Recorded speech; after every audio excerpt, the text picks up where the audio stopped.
Welcome back, fight fans, to another episode of GTS Combat. And yo, I'm looking ahead to what I would still consider a highly anticipated fight. It's not the one we wanted to see, but here we are with the former unified Cruiserweight champion of the world in Oleksandr Usyk, and he's taking on the WBA, WBO, IBF, IBO heavyweight champion of the world. It's Anthony Joshua on September 25th.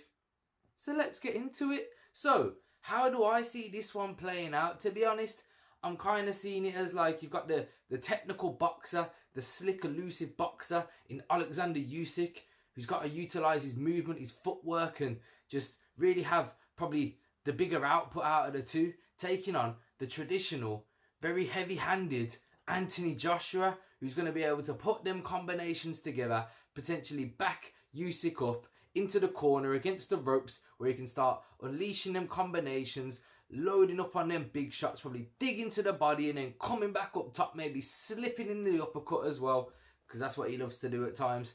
And yeah, that's probably how I see Anthony Joshua really trying to put his stamp on his fight. He's probably having to be walking Usyk down and probably cut off the ring and back him up against the ropes or in the corner, where he can't utilise that footwork, he can't use that movement to really get out of the way of the shots. He can't try gauge his range to try stay out of the way and stay out of Anthony Joshua's range. He's going to have to really stay on his bike, Usyk, to try get the victory in this fight. And he's been undefeated. He's never lost in his pro boxing career, so it's a bit of a weird one to be trying to say, you know, that he is a big underdog in this fight. And I feel like nobody's really giving Usyk much of a chance in this fight. We're all kind of overlooking him and seeing it as not really a very dangerous fight for Anthony Joshua, probably because Usyk doesn't really have that devastating power. You know, former cruiserweight, not really the biggest knockout artist anyway. You know, known for his slick technical boxing, his point scoring style.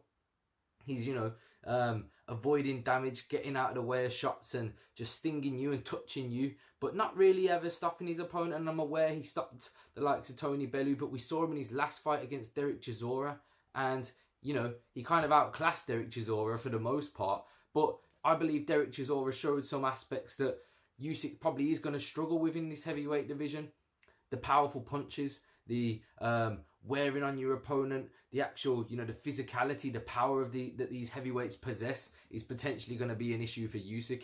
Usyk will have to be perfect for 12 rounds for 36 minutes. A lot of these heavyweights, the likes of Anthony Joshua, will only have to land a perfect one or two punches, sometimes potentially not even perfect. You may have your guard up and block it, but the power that some of these heavyweights possess could still hurt you. Even if you just, you know, kind of block one of the shots, it's still gonna have an effect. It's still gonna shake that brain. It's still gonna leave some damage on his opponent. Keep ploughing them into someone's skull, and they're gonna have, like I said, it's gonna have an effect. It's gonna wear them down. It's potentially gonna really hurt them and start to leave them a bit concussed and not being able to defend themselves effectively. Anthony Joshua, I believe, has the perfect sort of game to defeat an Oleksandr Usyk, and I don't think Oleksandr Usyk really has the sort of abilities to really get through this fight smoothly. You know, like I said, he has to go 12 rounds. I don't see Oleksandr Usyk hurting Anthony Joshua enough to stop him in this fight, unless he really does have that output to stick it on Anthony Joshua and stick it on AJ, and maybe get AJ backing up and get AJ sort of stuck against the ropes. Because I feel like for Usyk to hurt AJ, he is going to have to really, like I said, put them combinations together. He's going to have to have a high output. It's not going to be one or two shots and boom, AJ's on the ground. It's not going to be a little scrappy exchange like Anthony Joshua had with Andy Ruiz that ends up with him getting clipped by a big shot and toppling him over. I don't see that happening with an Oleksandr Usyk. I see this being quite a technical boxing match, a bit of a chess match, but with either guy kind of stepping on the gas in sort of moments, you know, when he sees an opportunity, maybe pushing forward that little bit more just to try, you know, put their stamp on a round here and there to try, you know, nick them rounds in small moments. But I don't think it's going to be sort of an all-out crazy exchange and a battle between the two, and we're going to see, you know, a really bloody contest. I don't foresee anything like that happening. I believe Usyk's going to be on his bike for the most part, sort of skirting around the edge of the ring, maybe stepping in at times, with a jab and, you know, trying to touch AJ here and there, but a lot of the time just being on his bike, trying to counter punch. Whilst AJ, I believe, is going to be the guy in the centre of the ring, walking Usyk down, cutting off the ring, trying to get him boxed in, trying to get him caught up against the ropes, trying to get him put into a corner where he can start unloading them combinations, letting them hands go, and yeah, try get a stoppage, or if not, just sort of successfully win each round and, you know, get the unanimous decision victory. I believe Anthony Joshua.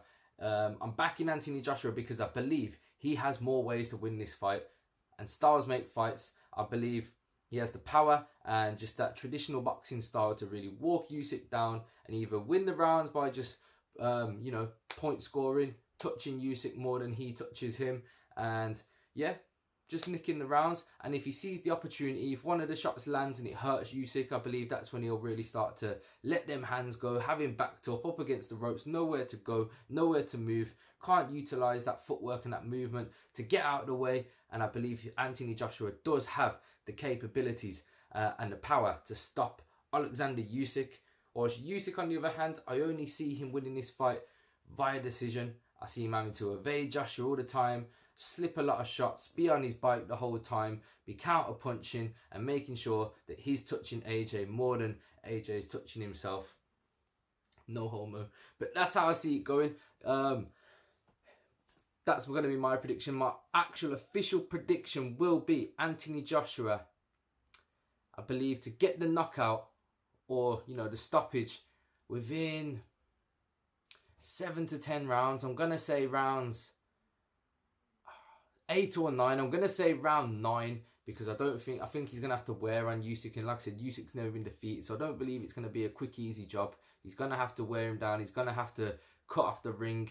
And yeah, just leave Usyk running out of ideas. So I'm going to say round 9 for Anthony Joshua to get the stoppage. Let me know your prediction in the comment section below. I've been your boy Jimmy. This has been GTS Combat. Like, comment, share and subscribe. Till next time.